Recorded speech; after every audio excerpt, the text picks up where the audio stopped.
সেদিন গিয়েছিলাম একটা বিয়েবাড়ি, তাও আবার আমার বরের সাথে। তোমরা ভাবছো তো এরকম সেজে কেউ বিয়েবাড়ি যায়? হ্যাঁ হ্যাঁ, আমি গিয়েছিলাম। এখনও বিশ্বাস হচ্ছে না এটা বিয়েবাড়ির গেট।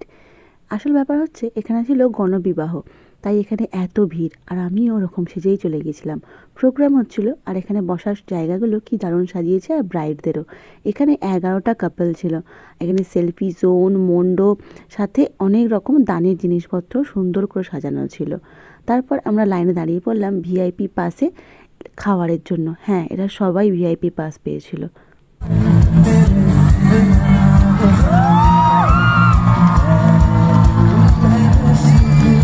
সারেগামাপার চ্যাম্পিয়ন কাবর গান শুনলাম। তারপর চলে গেলাম প্যান্ডেলের ভিতরে খেতে, লাইন দেওয়ার পরে যদিও। তারপর লুচি, মাটার পনির, বিরিয়ানি খেয়ে চাটনি পাঁপড় মিষ্টিও ছিল। লাস্টে পানটাও ছাড়িনি, সেটা দুজনে মিলে খেয়ে বেরিয়ে পড়লাম। দাঁড়িয়ে দাঁড়িয়ে একটু খানিকক্ষণ প্রোগ্রাম দেখে চলে এলাম বাড়ি।